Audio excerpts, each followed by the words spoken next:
Pues muchísimas cosas que comentar, ¿no? Entiendo que con Andrea ya habréis repasado la cuestión turca para con Ujú. Israel y Palestina, de modo Sí. que lo que os traemos son el resto de reacciones internacionales, las novedades sobre la crisis y, bueno, un montón de declaraciones tanto internas como externas que que van a explicar en parte qué está pasando y la pregunta que todo el mundo se hace, nos hacen y que hemos intentado responder estos días: ¿por qué se está retrasando esa operación terrestre en Gaza cuando el gobierno israelí ha anunciado por todas las maneras que lo van a hacer? Y ya os hemos hablado en varias ocasiones de declaraciones de perfiles altos del gobierno israelí o de política israelí señalando que Estados Unidos había presionado para que se cumplieran ciertos estándares, por ejemplo, el de la legislación, el derecho internacional humanitario, así como el que se pueda negociar a través de Qatar la liberación de rehenes. Hoy hemos visto a Joe Biden deslizando que no era ningún tipo de exigencia que se le había exigido a Israel, sino que era más bien una recomendación, pues que se esperase para la cuestión de los rehenes y que ellos no le van a imponer nada, ¿no?, a Israel, que Israel es soberana y elegirá cuándo y qué reacción llevará a cabo. Pero es muy interesante en general hablar de muchas de las declaraciones. No sé si empezar ya con alguno de estos temas, Ángel, o hacer un pequeño resumen, porque los grandes temas que traemos hoy son esas declaraciones de las que vamos a hablar, la continuación de los ataques de diversos grupos hacia infraestructura estadounidense, las resoluciones de Naciones Unidas, que traemos unas cuantas, no os creáis que no se han seguido votando después de aquellas que ya os trajimos, y bueno, pues continúa esa escalada en torno a Líbano, en torno a Cisjordania y, por supuesto, ojo a esto, todavía siguen ocurriendo incursiones terrestres desde Gaza hacia Israel, o al menos intentos de realizarlo, ¿no? También del lado israelí, viendo cómo se han dado ya fallecidos estos días de nuevo, ¿no?, entre ambos bandos, pero sobre todo pues que al hacer algún amago de entrada de Israel en Gaza, quizá para tantear, ¿no?, cómo están esos accesos, pues se habrían dado daños. Pero bueno, son muy interesantes estos datos de cara a que Israel está claramente señalando que quieren entrar en la franja de Gaza y que lo van a hacer en cuanto tengan todo preparado, y que esto no tiene tanto que ver necesariamente con una presión externa, sino con una preparación para varios frentes o con una preparación para las complejidades técnicas que pudiera tener la cuestión en Gaza. Y los palestinos, en cuanto a las facciones armadas, pues tanto por lo que nos cuenta Néstor desde el Líbano como por lo que estamos viendo de esas incursiones que no cesan, incluso hemos visto un cartel que señalaba Jerusalén. Yo aquí no sé exactamente lo que va a pasar, pero parece que tampoco van a parar mientras no haya reacción. Entonces, bueno, pues ahora entraremos con cada uno de estos temas, que son unos cuantos, por no entrar ya directamente con uno de ellos, Ángel, y darte la palabra de inicio. Bueno, pues podemos empezar por dar esa imagen general de situación para que el público se ubique. En ese sentido, bueno, tú mencionas toda una serie de temas que vienen a responder en parte esa pregunta, pero bueno, por poner la mayor claridad posible, yo diría que estamos en una fase de reflujo y de preparación en la cual pues esa invasión inicial que iba a ocurrir se ha retrasado, ¿no? Se ha decidido posponer por cuestiones, yo entiendo que tienen parte de técnica militar, pero también son cuestiones relacionadas con la diplomacia, tanto por la cuestión de los rehenes que comentabas, como por la cuestión también de la preparación para esa posible escalada regional. Estados Unidos ha sugerido, ¿no?, como ha dicho Biden, que es mejor estar preparados para esa posible eventualidad, porque existe, y yo creo que es a lo que apunta claramente Estados Unidos con esos despliegues, ¿no?, que al menos han señalado varios medios y que se apunta con las reuniones que hay en el Pentágono. Bueno, no sé si lo que hemos comentado alguna vez por aquí, pero desde los años 90 hay una señal bastante clara, ¿no?, que es cuando se ordenan muchas pizzas en Washington, en ciertos restaurantes. Eso viene a ser normalmente una señal de que hay reuniones importantes en Estados Unidos. Porque ya sea que los congresistas, porque es una noche larga y hay muchas negociaciones, como ha ocurrido por ejemplo estos días con los republicanos, que también es importante, como por reuniones en el Pentágono, que las pizzerías de la zona, ¿no? Pues vienen a tener una mayor demanda, ¿no? Entonces, eso es lo que se ha visto estos días y por lo tanto, bueno, yo lo que creo es eso, por que la región se está preparando para esa posibilidad de conflicto más amplio, que Estados Unidos, por, igualmente, como hemos dicho, no desea y lo que busca precisamente con ese despliegue es disuadir esa posibilidad amplia, esa posible ampliación del conflicto, pero realmente es una posibilidad bastante elevada. Como digo, por un lado está la cuestión más militar. Yo creo que el ejército israelí, llamado a toda prisa, evidentemente este tiempo les habrá venido bien para preparar a esos reservistas, para refrescar los entrenamientos. Hay que recordar que el ejército israelí igualmente no son conscriptos. Los que se llaman armas, los reservistas, no son reservistas que hayan tenido simplemente un entrenamiento de 6 meses o algo así, ¿no? Sino que normalmente la mayoría ya están asignados a unidades y tienen especializaciones. El servicio militar israelí es de 2 a 3 años normalmente y además, como digo, incluye refrescos a lo largo de los años, es decir, te pueden llamar cada X años para que recuperes y hagas un poco de entrenamiento respecto a tu especialidad dentro del ejército, ya sea, por ejemplo, brigadas mecanizadas o incluso paracaidistas. Por lo tanto, el ejército israelí con esos reservistas no simplemente es alguien que tiene nociones generales, sino que tienen nociones especializadas dentro de un campo o de una unidad concreta, ¿no? Eso es bastante importante. Pero bueno, en general yo creo que está ese tema más militar, tanto también el despliegue de Estados Unidos, como se dice estos días van a desplegar defensas antiaéreas en muchas zonas de Oriente Medio, Kuwait, Emiratos Árabes Unidos, Qatar, Jordania, eh, tanto los ZAD, ¿no?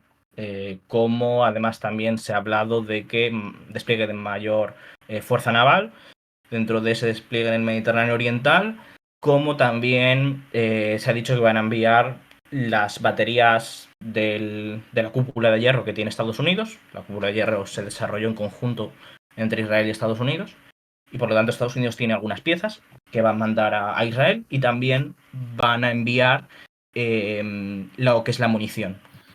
Según han dicho los medios, toda la munición que tienen de los Iron Dome, todos los proyectiles para interceptar, también los van a ver a Israel. Yo creo que eso es una señal muy significativa de la escalada que puede estar esperando Estados Unidos y del nivel de apoyo que quieren dar.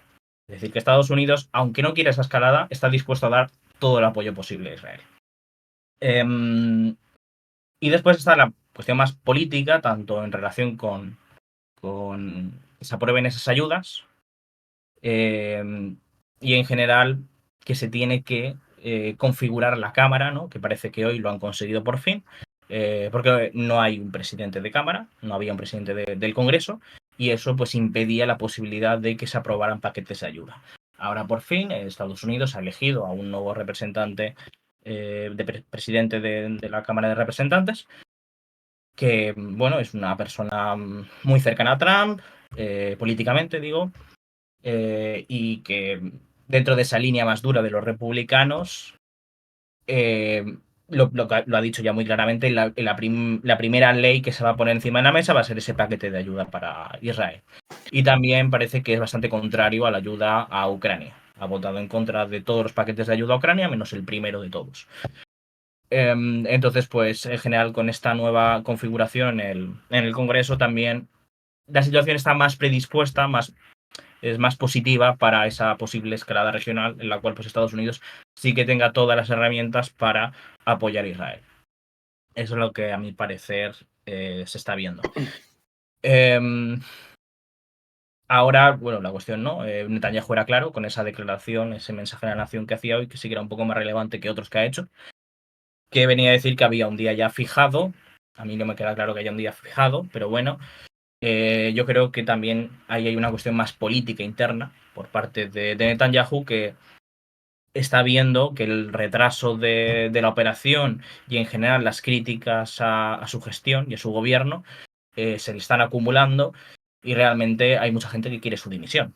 Entonces, está intentando calmar, básicamente, y está diciendo pues que sí, que va a haber esa operación militar, que va a haber guerra y que va a haber responsabilidades.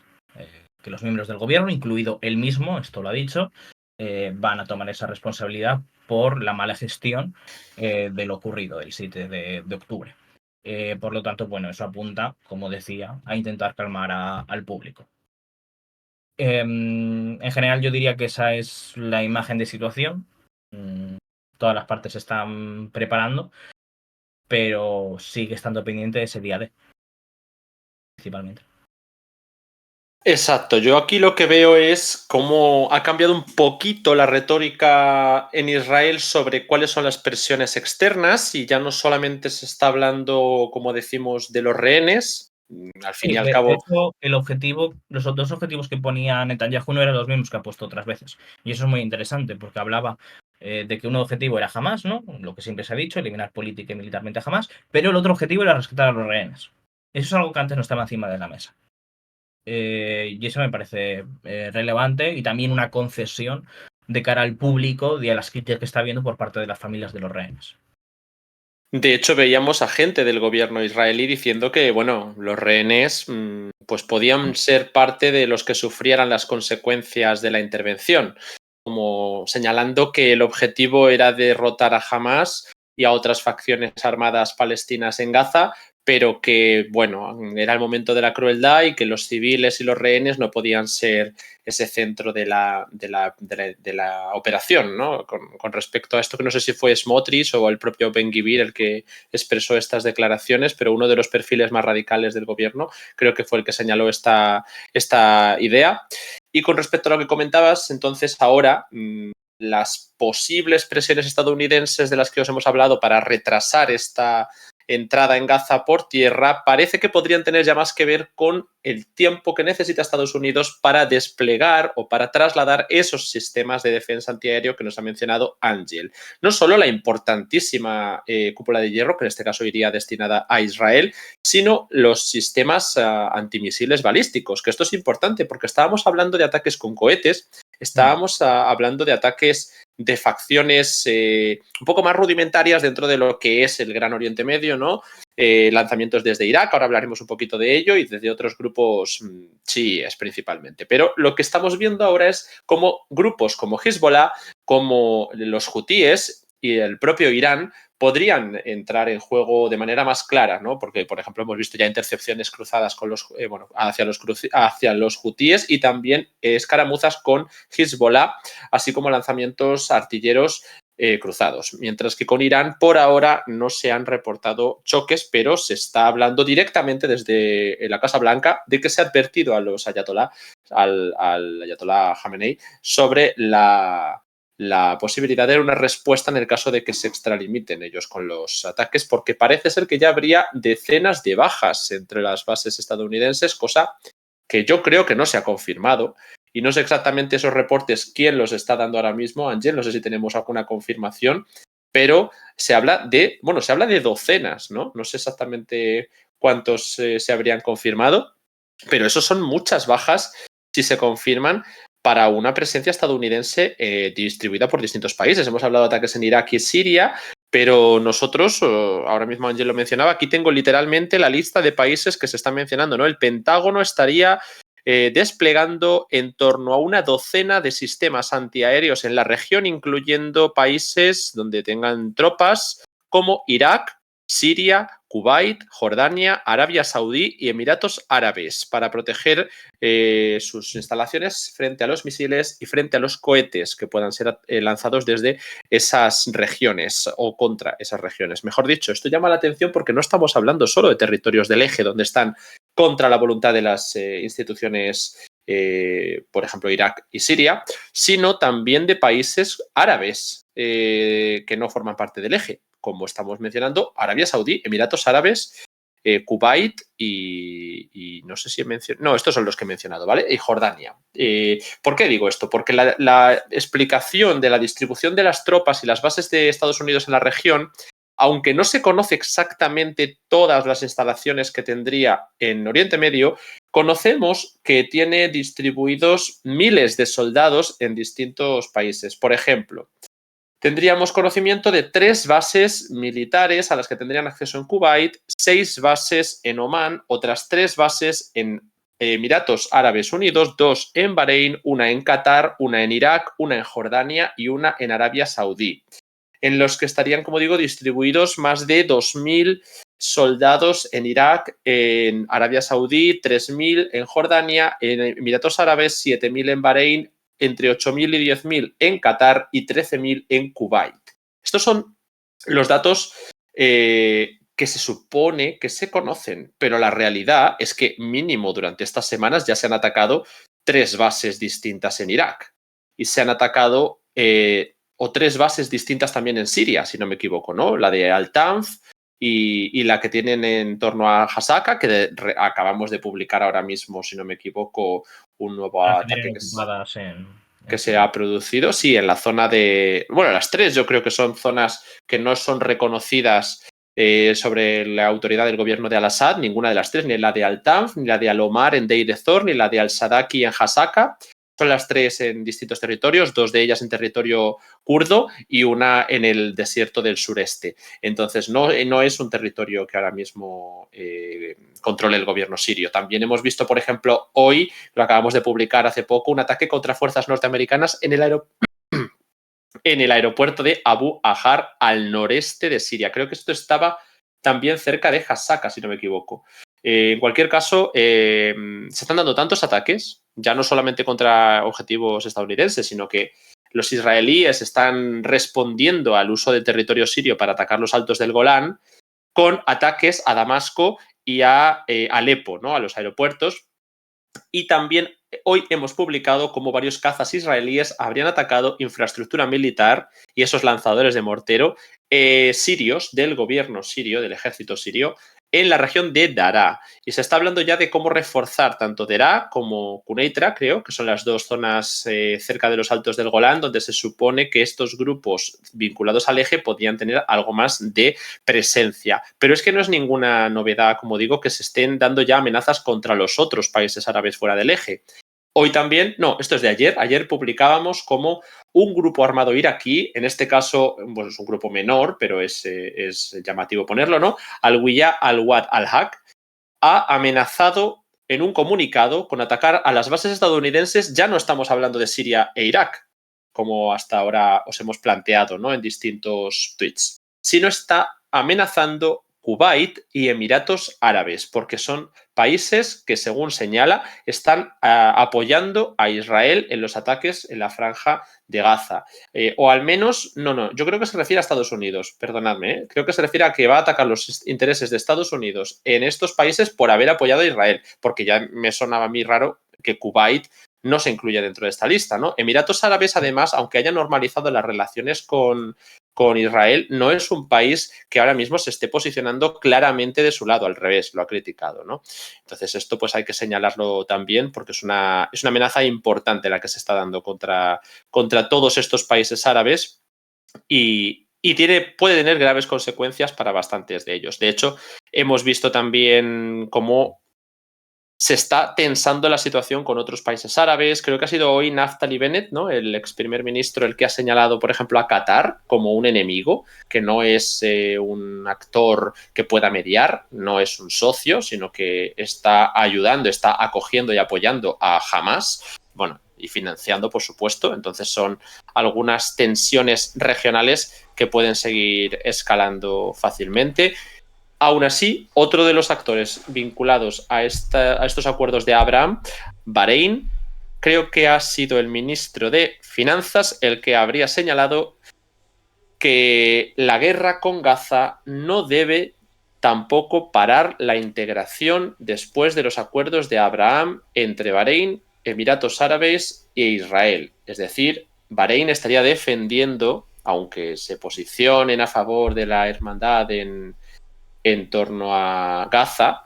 Tienen ellos sus propios problemas con los islamistas, defendiendo al fin y al cabo los acuerdos de Abraham de normalización económica con Israel.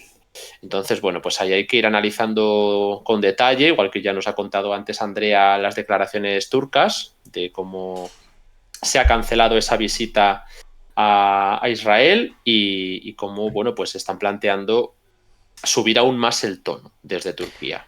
Ale, si me Dime. permites, te interrumpo medio segundo para le informo a la gente que hemos abierto una pequeña encuesta en Twitch, ¿vale? Ahí la vais a ver en el propio chat, que nos sirve bastante, ¿vale? Esa información es una pregunta un poco sobre la propia dinámica de nuestros directos, pero que a nosotros nos va a servir bastante para afinar un poquito el trabajo, seguir afinando aquí el trabajo en Twitch, ¿vale? Así que si podéis tomaros un momentito y ahí en el propio chat la vais a ver, ¿vale? Os va a aparecer arriba del chat. Para votar, ¿vale? En esa encuesta y darnos vuestra opinión, que nos va a servir de bastante, ¿vale? Así que si os tomáis esa pequeña molestia y entráis a votar, os lo agradecemos mucho. Ya está, chicos, solo era eso. Vale, nada, sí que nos es bastante útil para luego intentar haceros llegar a vosotros que estamos en directo, ¿no? Que podáis acceder a este contenido que también hacemos gratuito para todos. Nada, y con respecto a otros países, pues también hemos hablado, hoy se ha mencionado el caso de Omán, que parece ser que habría reafirmado su consideración de que Hamas es un grupo de liberación o de resistencia, ¿no? Y no un grupo terrorista. Al mismo tiempo que Turquía también estaría señalando bastante claro que jamás no es tal cosa y señalando los países que sí que lo están haciendo, ¿no? Pero, como os decía, las instalaciones de Estados Unidos en la región se pueden ver comprometidas por ese apoyo a Israel y ya hemos visto que, por ejemplo, los países europeos, que también dan ese apoyo a Israel, están sufriendo las consecuencias con protestas frente a sus embajadas, es decir, las embajadas en Libia o en Líbano, o incluso creo que también en Jordania, no sé, en algunos países donde se ha protestado no se ha hecho solo frente a instalaciones israelíes o estadounidenses, según la que haya en el país, sino también sobre las instalaciones de países europeos. Bueno, pues Arabia En el caso Saudí... de Túnez, por ejemplo, Francia, Sí. debido a que a la relación con Francia siempre es complicada por la cuestión colonial y es pues el país que en este caso más de referencia hay respecto al país occidental que tiene relaciones con Israel y ha mostrado apoyo a Israel. En el caso de otros países es Estados Unidos porque ese es el país de referencia. Argelia y Túnez es Francia, principalmente. Sí, en Líbano también han sido Francia, principalmente, y en Libia hemos visto sobre Italia. Ha sido una de las cosas que ha llamado la atención estos días, la verdad. Y nada, lo último que quería señalar a este respecto, parece también información de que el príncipe de Arabia Saudí habría asegurado o habría hablado con Joe Biden sobre la posibilidad de retomar las conversaciones de normalización con Israel cuando acabe el conflicto. Ahora mismo, desde luego, están congeladas.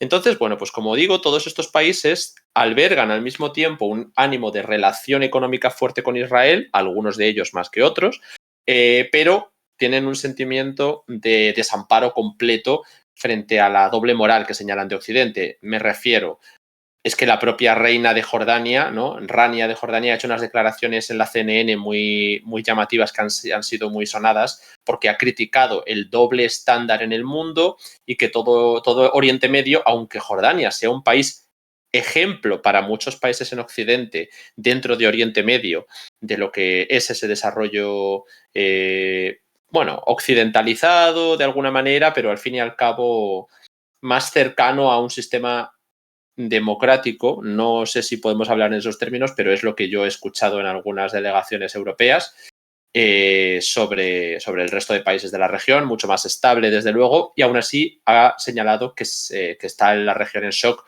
por la catástrofe y bueno, pues que para muchos países del mundo árabe Occidente es cómplice por el apoyo que está dando a Israel. Y esto lo está diciendo Jordania. De nuevo, recordemos el rey de Jordania, todas las declaraciones que ha estado haciendo estos días, algunas de ellas incendiarias con respecto al apoyo occidental a los israelíes, ¿no? De manera muy clara.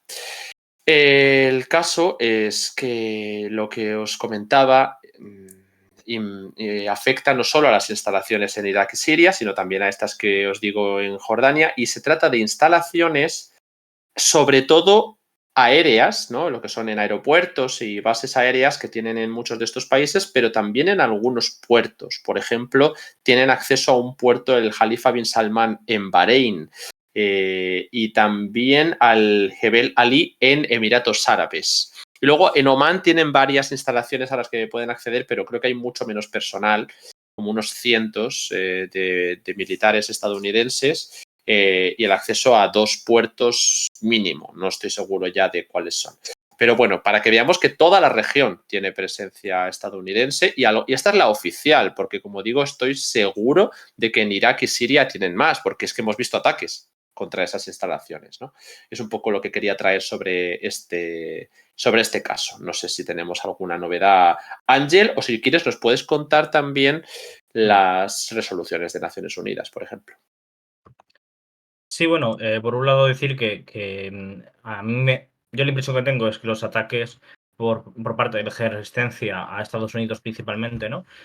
Atienden a que por un lado Estados Unidos es a quien quieren culpar, ¿no? Es a quien quieren señalar como culpable de la situación que hay en Oriente Medio y culpable por el apoyo a Israel, ¿no? Y básicamente entienden que desplazando a Estados Unidos, culpando a Estados Unidos y poniendo a la opinión pública y a los países de la región en contra de Estados Unidos es como mejor pueden conseguir sus objetivos, porque si Estados Unidos reduce su apoyo a Israel, Israel será mucho más débil y su capacidad para defenderse pues será mucho menor. Entonces, entienden que realmente para conseguir sus objetivos no tienen tanto que atacar a Israel como debilitar a Estados Unidos o al menos poner a la opinión pública en contra de ellos.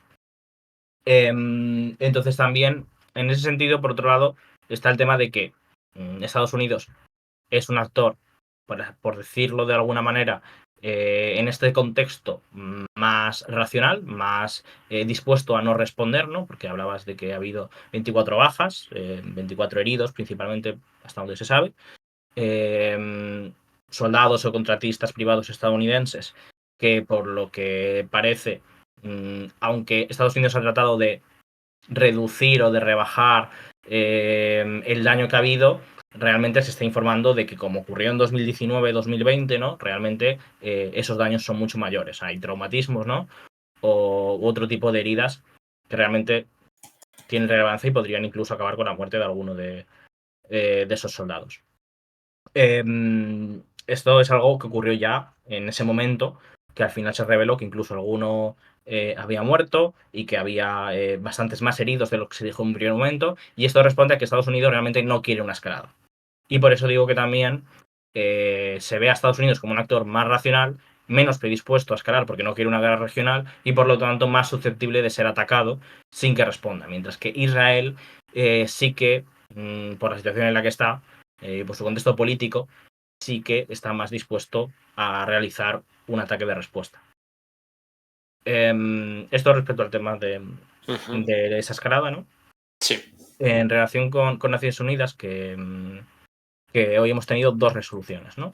Una resolución de Estados Unidos, que han intentado llegar a ciertos compromisos durante varios días con distintas enmiendas, y una resolución de Rusia. La resolución de Estados Unidos principalmente llamaba, lo que más la caracterizaba es que llamaba el derecho a defenderse de los estados, no mencionaba explícitamente a Israel, pero hablaba también de defenderse de ataques terroristas, de responder a este tipo de actos, y por lo tanto, evidentemente, estaba aludiendo al derecho a defenderse de Israel, mientras que la resolución de Rusia se caracterizaba porque llamaba a un alto el fuego inmediato, alto el fuego humanitario en concreto.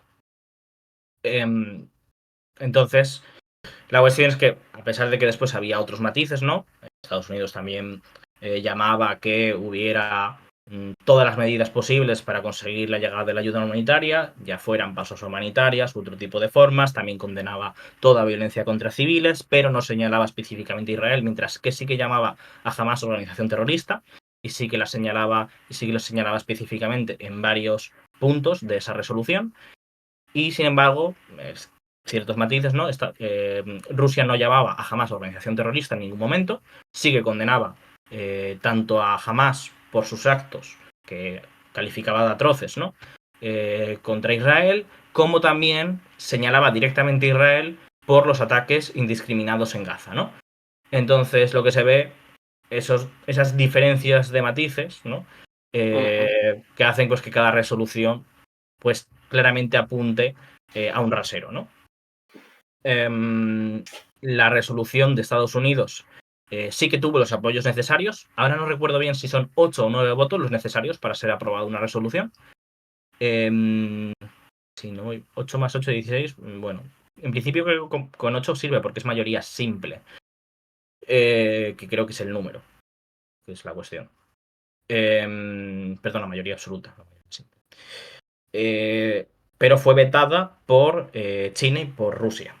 3 votos en contra, China, Rusia y Emiratos Árabes Unidos, pero aquí la cuestión importante es ese voto de calidad, ¿no? Que tienen tanto Rusia como China como miembros permanentes y que por lo tanto tienen derecho a veto. Cuando ellos votan en contra, al haber una mayoría favorable, en este caso eran 10 países los que votaron a favor.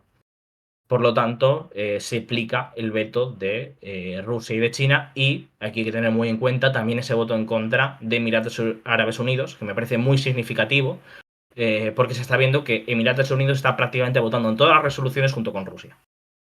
Esto lo ligo además con el artículo que saqué ayer sobre Oriente Medio y las filtraciones, donde se muestra la creciente relación entre Emiratos Árabes Unidos y Rusia.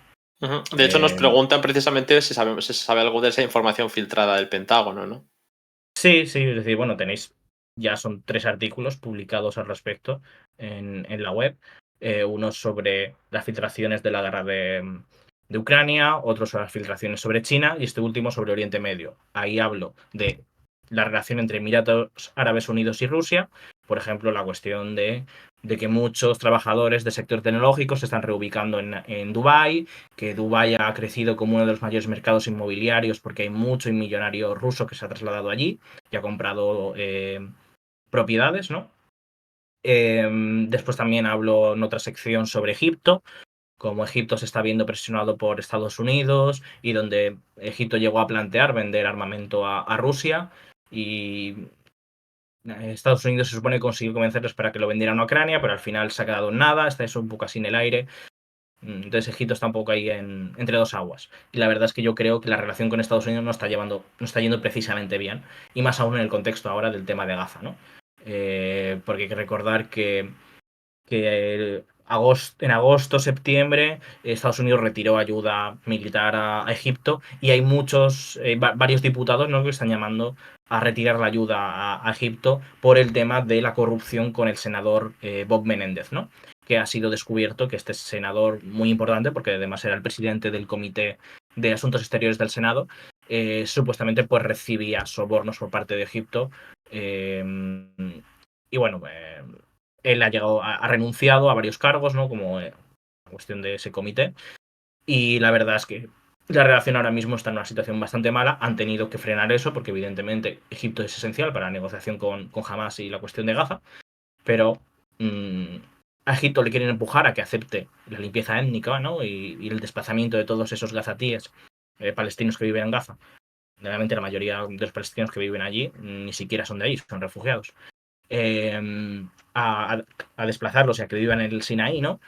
Y realmente Egipto pues no quiere tener esa carga económica que ya tiene, por ejemplo, la carga de los sudaneses que están huyendo de la guerra civil allí en el sur, ¿no?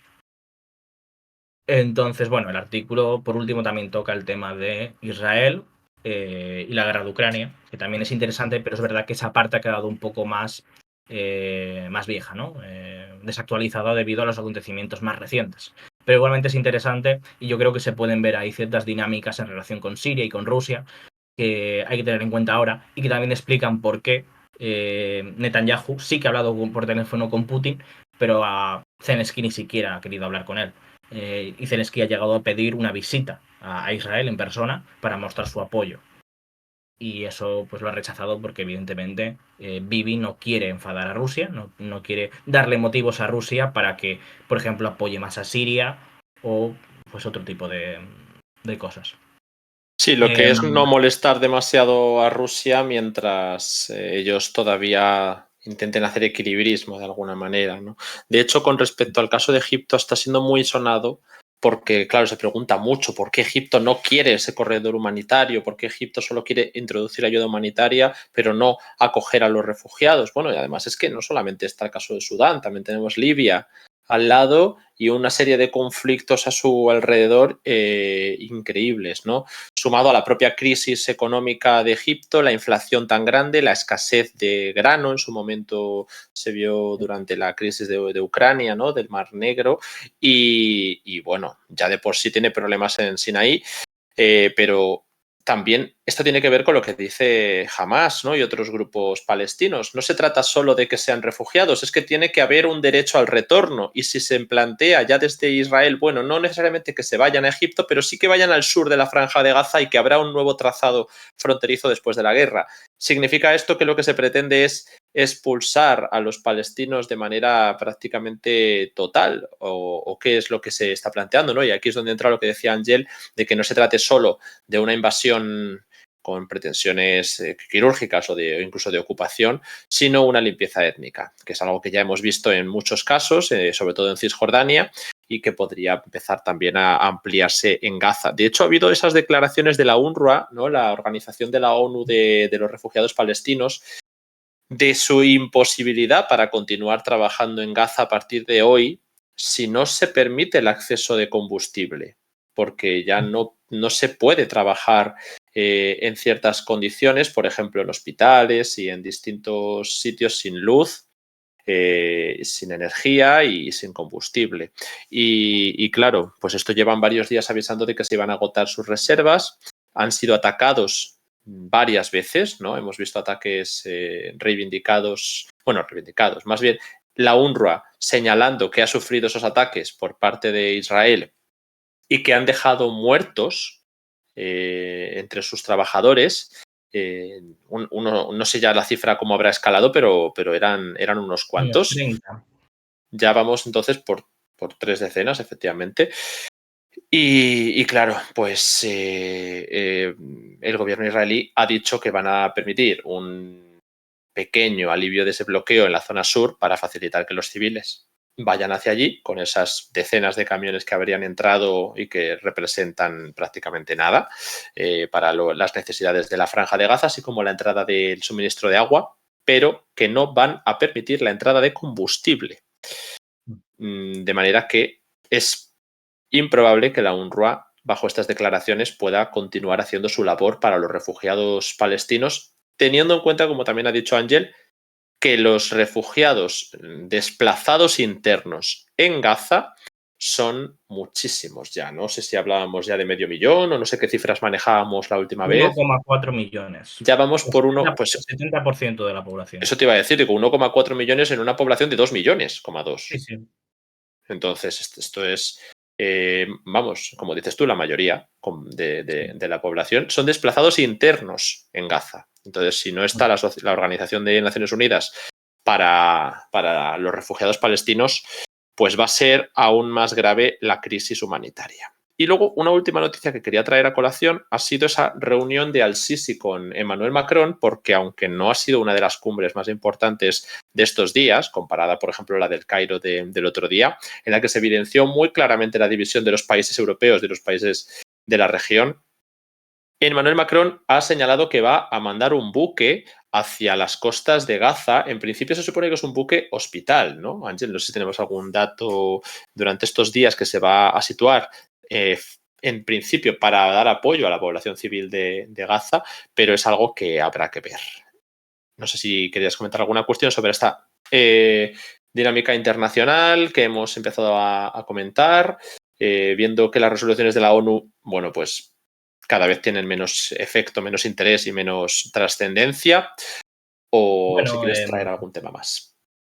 La cuestión es que se ha intentado llegar a distintos compromisos, es decir, hasta ahora hemos tenido 4 resoluciones ya en el Consejo de Seguridad. La primera fue la de Rusia, que salió rechazada porque las de Rusia no tienen el apoyo de Occidente en general, debido a que primero no llaman a Hamás organización terrorista, y después pues varias cuestiones ya más específicas, pero directamente no adquieren suficiente apoyo para para que puedan ser aprobadas sin un veto, digamos, ¿no? Es decir, a diferencia de la resolución, por ejemplo, de Brasil, que fue la segunda, la resolución de Brasil tuvo que ser vetada por Estados Unidos.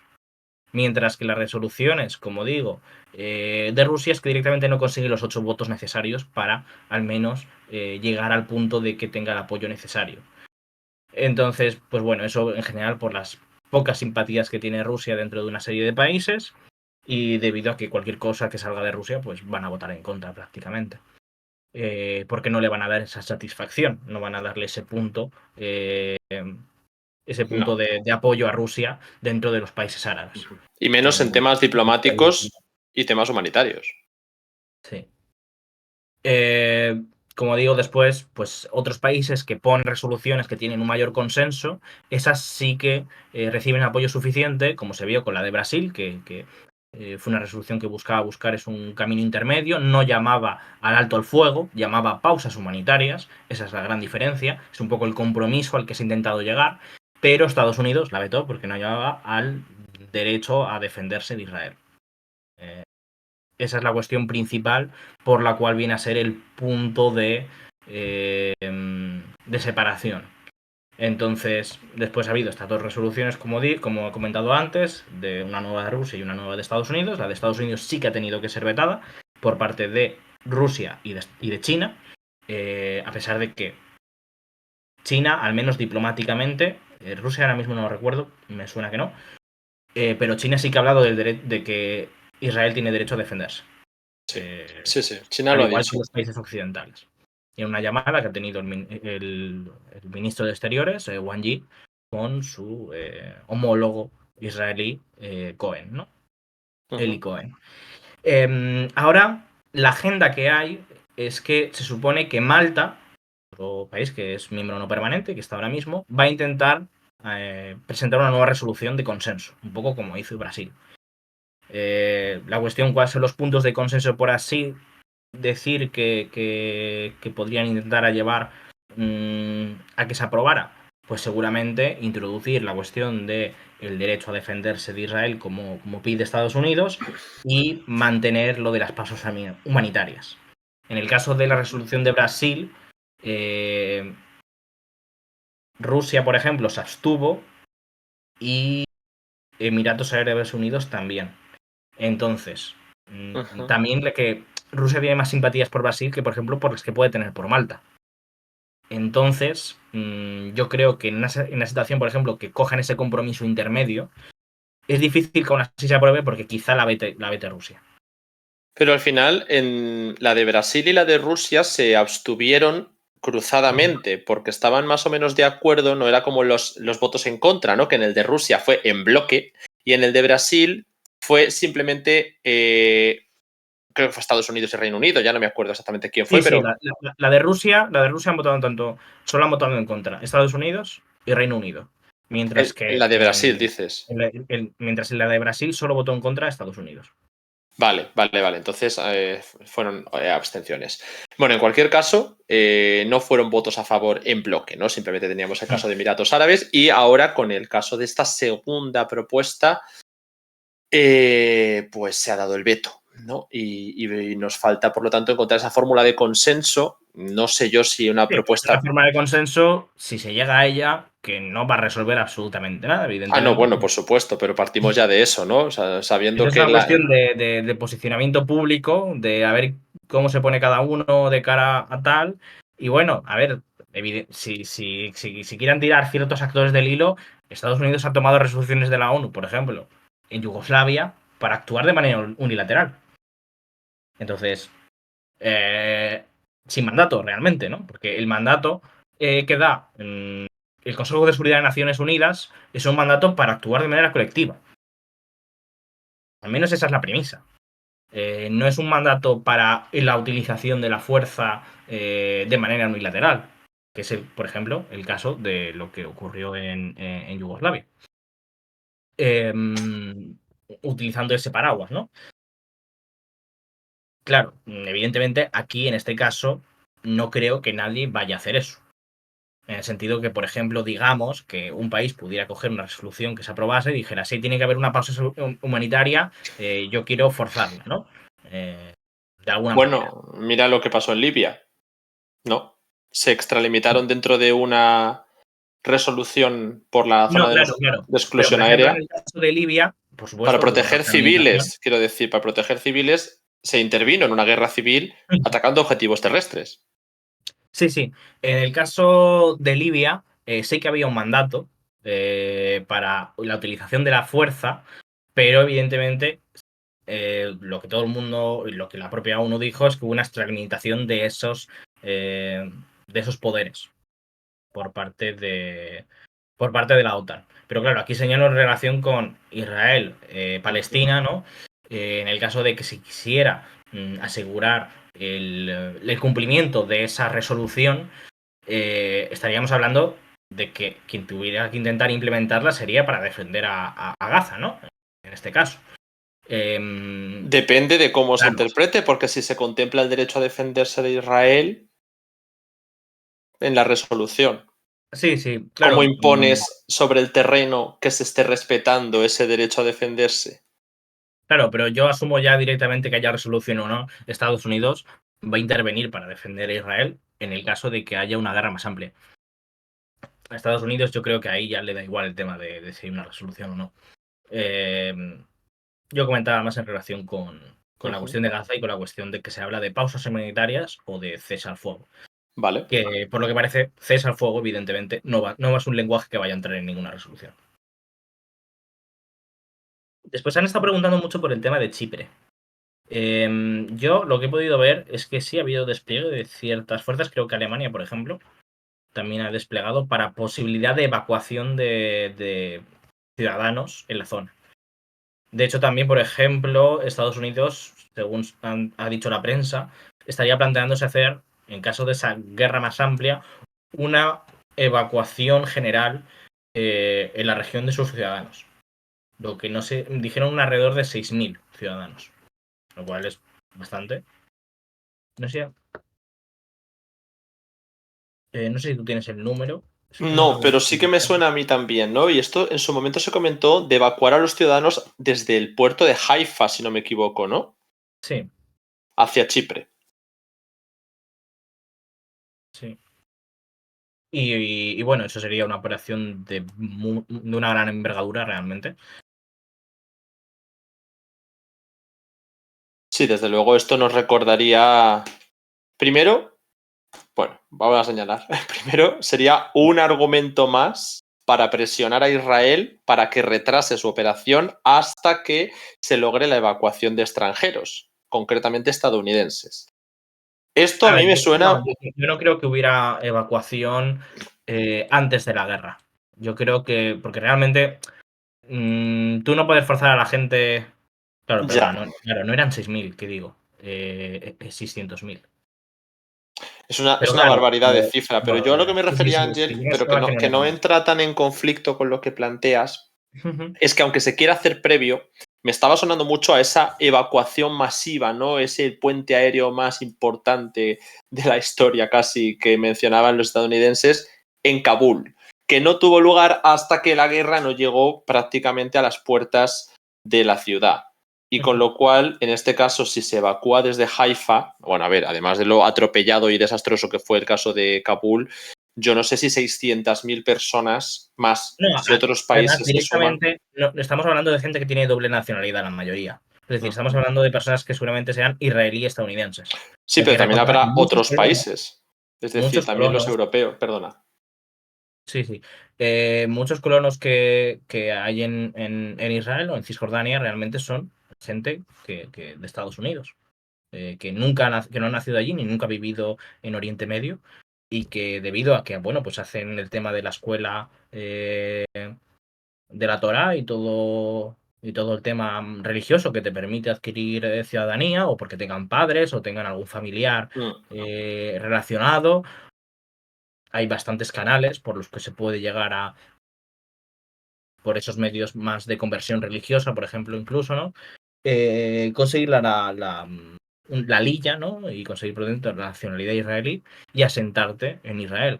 Y claro, la mayoría, tanto por cuestión de dinero como por una cuestión a veces, muchas veces religiosa, ¿no? Y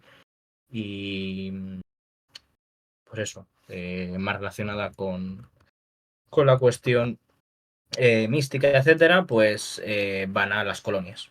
Y básicamente pues les quitan la casa muchas veces a palestinos y por eso decimos que son colonos o construyen sus propias en terrenos, ¿no? Sí, es que es Como una política, es que se define sola, ¿no? De colonización, ¿no? sí. Básicamente expulsar a las poblaciones de sus viviendas, que de hecho eso fue uno de los últimos estallidos de la crisis de 2021, ¿no? Cómo se iba a desahuciar a familias palestinas En Sheikh Jarrah. y claro, tantas y tantas veces que se ha De hecho. hecho, estos días se están derribando casas en Sheikh Jarrah. Mira, en el mismo barrio, ¿no? de Jerusalén, Sí. donde se dio ese estallido. Pues es que es algo que ocurre habitualmente, ¿no? Y por eso decimos muchas veces que es política de colonización y que encima si vienen perfiles de otros países nacionalizados, es un desplazamiento étnico. Prácticamente es, como decimos, limpieza étnica porque se les está forzando a ese cambio, ¿no? A esa Sí, marcha. Por eso utilizamos la palabra limpieza étnica, la expresión y la palabra colonos. Y bueno, pues aún así sigue habiendo un aumento de población árabe en algunos casos, no en cuanto a territorio, ¿no? Pero vemos la densidad de población y vemos como ya hay más población árabe, me parece, en lo que es el gran sí, territorio este de... año se superó, en plan, llegó a más del 50% de población palestina frente a población judía, por así decirlo, ¿no? Claro, y por eso se está intentando también presionar mucho a los, tanto desde un sector por las cuestiones del Estado-Nación, que no tengan acceso a los mismos derechos estos perfiles étnicos que los judíos, ¿no? Porque pueden tener una influencia política que es grave también de cara a los árabes israelíes, que tienen su, o sea, que haya una cuota Sí, por controlada. ejemplo, en Jerusalén, que es un lugar donde no hay los palestinos tienen derecho a residir, tienen derecho de residencia, pero no tienen ciudadanía israelí. Entonces tienen unos derechos limitados frente a la población que sí que tiene ciudadanía israelí, la mayoría judía, ¿no? Uh-huh. Y pues en ese caso pueden votar a la alcaldía. Y debido a que ¿no? al equilibrio demográfico, los palestinos, aunque mayormente no votan, porque se niegan a votar y a participar del sistema político israelí, porque entienden que es una legitimación del mismo, una legitimación de esa ocupación. Uh-huh. En Jerusalén, debido a que no está partido, sino que es una sola unidad territorial, porque Israel se anexó todo Jerusalén y la entiende como parte, como su capital, todo ello, y lo es de facto. La cuestión es que si votaran los palestinos, pues podrían darse la posibilidad de que se eligiera un alcalde palestino, ¿no? Y pues las autoridades han trabajado mucho por evitar esa posibilidad. Y la única vez que yo recuerdo que se llegó a presentar un candidato palestino, se le llegó a poner en duda que se pudiera presentar, se le hicieron presiones y al final acabó quitando su candidatura. Uh-huh. El Entiendo actual con alcalde, esto, sí. perdona, no, No termina, digo, quería por el contestar. contrario, el actual alcalde, por ejemplo, ha tendido a acercarse más a los sectores palestinos para intentar integrar y, de cierto modo, asegurar su posición, ¿no? Y conseguir los votos de ciertos sectores palestinos más favorables. Te iba a decir, entiendo que aquí hablamos de palestinos porque no tienen la ciudadanía israelí. Es decir, los árabes israelíes que nos preguntan en el chat se diferenciarían en ese acceso a ciertos derechos. Ujú. Así Sí, es, ¿no? Para señalárselo al chat, que es esa la diferencia cuando hablamos de palestinos en territorio ocupado por Israel, no sí. necesariamente en el territorio que se supone que es bajo gestión palestina, o sea, no es por donde se encuentren, sino porque no tienen ciudadanía israelí. Sí, hay tres capas, hay tres niveles. Hay los que tienen la ciudadanía israelí, que es una minoría, son más o menos el 20% de la población de Israel. Después están los que tienen residencia, tienen derecho a residir, pero no tienen ciudadanía y por lo tanto no tienen otros derechos. Y, por ejemplo, si viajan al extranjero pueden perder ese derecho de residencia y, y entonces no pueden volver, por ejemplo, a su casa. Eso se da muchas veces. incluso no pueden salir directamente del municipio. Si salen del municipio, lo mismo. Si se van, por ejemplo, a Cisjordania y abandonan Jerusalén Este, pueden perder su derecho a residir donde estaban residiendo. Y por último están los que no tienen ni residencia, porque no están en territorio como tal, que es de jure, comprendido de jure por parte del Estado de Israel como territorio propio, ¿no? Como tanto Jerusalén Este como los territorios de lo que son las fronteras reconocidas internacionalmente, ni tampoco tienen ciudadanía. Entonces están en lo que se conocen internacionalmente como territorios ocupados, Cisjordania y Gaza. Jerusalén Este también es entendido como territorio ocupado, pero este sí que está anexado, como otra diferencia. Y esos territorios ocupados, pues, son apátridas, porque realmente no existe la ciudadanía palestina, porque no existe un Estado palestino. Eso Son también, eso por mayormente. descontado, ¿no? Por descontado. Porque incluso, aun con el reconocimiento internacional, muchas veces solamente se hace referencia a la autoridad palestina, no al Estado palestino. Sí. Con lo cual ya es otra cuestión. Bueno, es que realmente, ¿qué gestiona el Estado palestino? Que se controle la autoridad palestina, o sea, la autoridad civil de la zona A. Sí, la área A, supuestamente, con todos los poderes, tanto civiles como militares. Y poco más, porque tienen control de facto en Gaza, pero no es la autoridad palestina, digo, de un posible Estado palestino, y control parcial de la zona B. Pero tampoco... La zona B es control civil y cooperación mixta con las fuerzas de seguridad israelíes. Y que todo esto es menos del 50%, ¿no? Porque la inmensa mayoría es zona C. Sí, la zona C es, no sé si era 64, 67%. Era una barbaridad de porcentaje, es decir, por eso hablamos de bantustanes y por eso hablamos de apartheid, porque hay distintos derechos. Y de hecho, la zona C no es simplemente zonas que tengan mayoría de ciudadanía israelí, digamos, ¿no? Por ejemplo, donde haya una mayoría de colonos, sino que incluso son zonas, como por ejemplo la frontera con Jordania, donde no vive prácticamente nadie. ¿Y por qué esa es zona C? Porque el ejército israelí no quiere que haya una continuidad territorial y no quiere que tengan frontera con otro país. Porque esa frontera, si ellos controlan la frontera, pues podrían tener mayor independencia, porque podrían controlar qué bienes entran o salen y tener relaciones comerciales con Jordania totalmente libres. Es que son como reservas. Sí. Bueno, pero este no creo que sea tampoco, o sea, es un poco del contexto que os queríamos dar y por las preguntas que nos habéis hecho en el chat sobre las diferencias de los derechos de los palestinos, pero bueno, que en general la actualidad pasaba por todas esas reacciones internacionales que os hemos traído. Cómo continúan las incursiones desde la Franja de Gaza. La última fue un intento en Zikim, si no me equivoco, uno de ellos. Ha habido varios reportes de alertas por infiltración también en Carmilla, las dos localidades al sur de Askelón.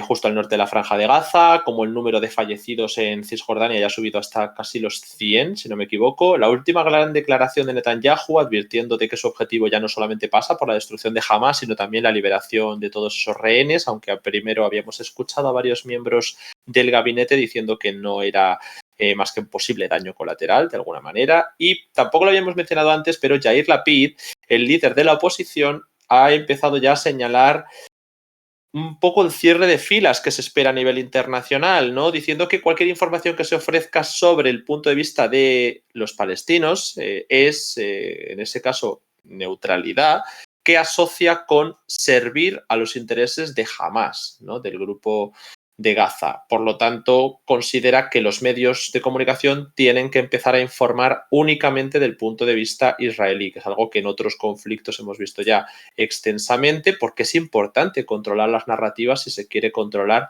los apoyos públicos, ¿no? No tengo que entrar tampoco a explicar esto mucho, porque creo que es evidente y lo conocemos ya todos, pero el otro caso que os hemos ido explicando durante el día de hoy ha sido el ataque constante desde hace ya días a objetivos estadounidenses, y os hemos explicado un poco las bases militares a las que tendría acceso Estados Unidos en países como Bahrein, Jordania, Arabia Saudí, Emiratos Árabes, Qatar, Irak, Siria, Kuwait, Omán, como veis prácticamente toda la región. Por supuesto, el nuevo envío que se va a hacer de sistemas antiaéreos previsto para esta semana, pero yo no sé si podría tardar incluso un poco más, con lo cual a lo mejor ya la invasión se nos va para noviembre. Cosa que vamos a tener prudencia porque nosotros evidentemente no estamos en ese gabinete de guerra, pero para que veáis cómo se están moviendo ahora las presiones, que según Biden hoy eran sugerencias, me parece que ha dicho, o recomendaciones, ¿no?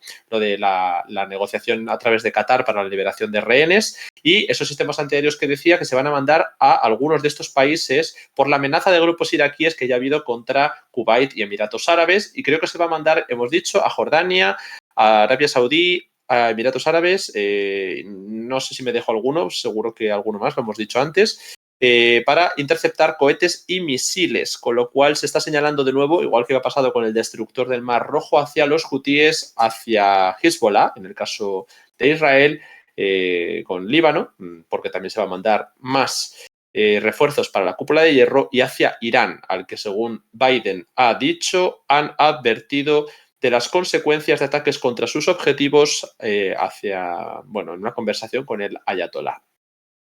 Y no sé si nos estamos dejando alguna cosa. Cualquier detallito sobre ataques que haya habido concretamente sobre bases iraquíes y sirias, principalmente, que es donde se está centrando esta campaña, los tenéis con detalle en nuestro hilo de Twitter, porque os los podemos traer aquí, ¿no? El ataque sobre Al-Tanf o sobre Deir ez-Zor o sobre Hasaka, pero para que veáis un poquito más los detalles de quién ha reivindicado qué, quién ha amenazado a quién, porque un día os explicaremos también más en detalle todas las milicias iraquíes conocidas que tengamos localizadas, pero es un tema arduo, desde luego, ¿no? Muy complejo de seguir.